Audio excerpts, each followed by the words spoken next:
Lo han bebido presidentes, estrellas de Hollywood y raperos que lo mencionan en sus canciones como símbolo de lujo. Lo exporta México al mundo entero y sin embargo, 7 de cada 10 litros que se producen aquí terminan siendo bebidos por alguien que no es mexicano. Eso ya debería decirte que hay algo raro aquí. Hoy vamos a descubrir qué es exactamente el tequila. No la definición del diccionario, la historia real, el accidente que lo creó, las leyes que rozan la obsesión, la planta más paciente del mundo que tarda más de una década en dar su fruto, y una paradoja final que a ningún mexicano le va a gustar escuchar, pero que hay que contar. Para entender el tequila, hay que entender primero de dónde viene.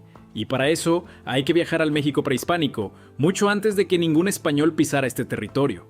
Los pueblos indígenas de lo que hoy es Jalisco ya conocían el agave desde hacía siglos, y de él extraían una bebida que llamaban pulque, el jugo fermentado del maguey que usaban tanto en rituales religiosos como en la vida cotidiana.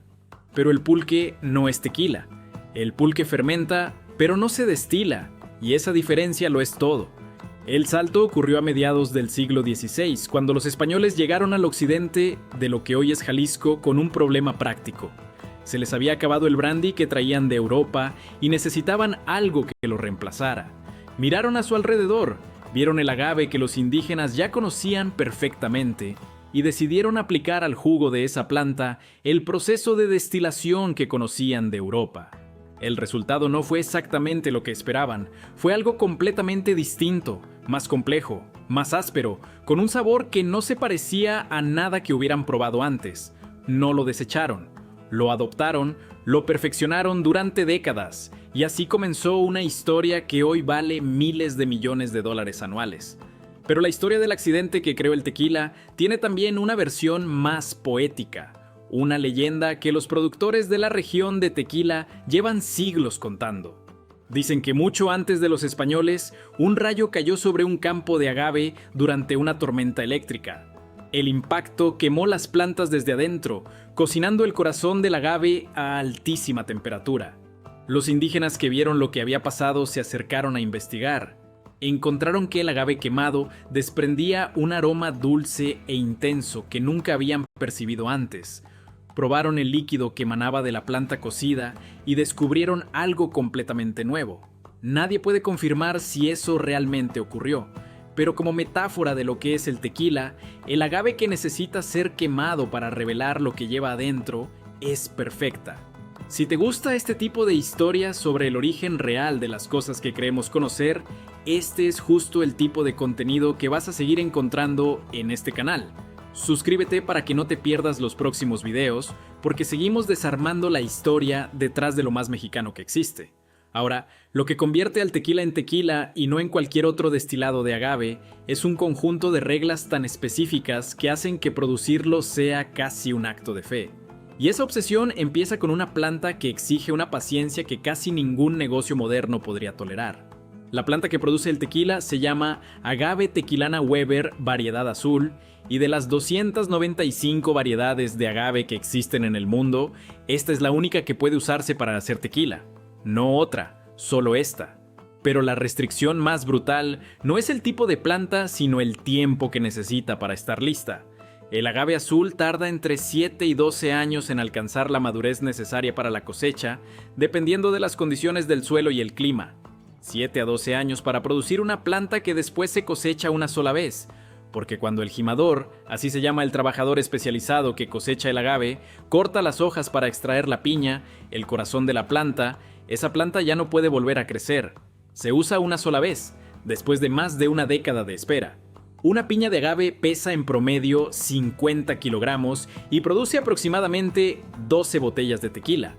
12 botellas por planta después de una década de crecimiento.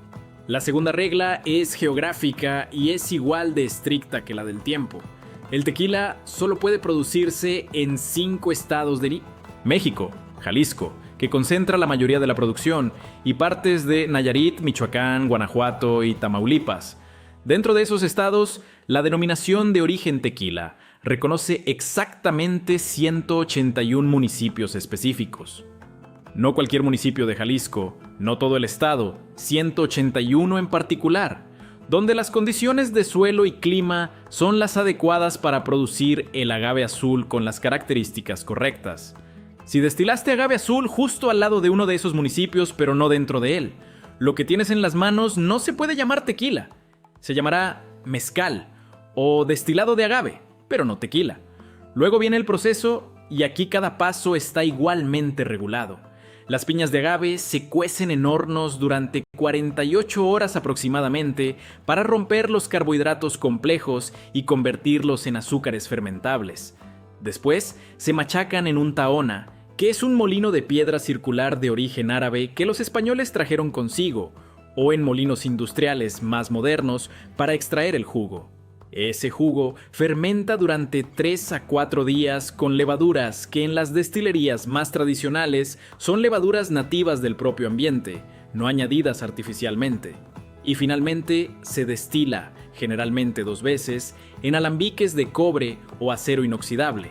Lo que sale de esa segunda destilación es un líquido transparente que puede embotellarse directamente como tequila blanco, o puede entrar en barricas de roble americano para reposar.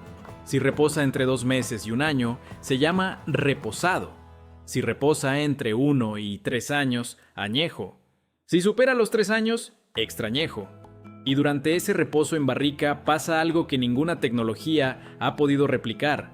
El tequila respira a través de la madera, absorbe compuestos del roble, pierde una pequeña parte de su volumen cada año por evaporación, exactamente como el coñac francés, aunque en México a esa pérdida nadie le ha puesto un nombre tan poético como la parte de Los Ángeles. Pero existe igual, y los productores lo saben perfectamente. Y aquí llegamos a la paradoja final, la que nadie te cuenta cuando hablan del tequila como orgullo nacional. México inventó el tequila, lo regula con obsesión desde 1974 cuando se estableció formalmente la denominación de origen, lo protege ante organismos internacionales y lo cuida como uno de sus símbolos más reconocibles en el mundo. Y después, 7 de cada 10 litros que produce los manda al extranjero. En 2024, el 84% de las exportaciones de tequila fueron directamente a Estados Unidos.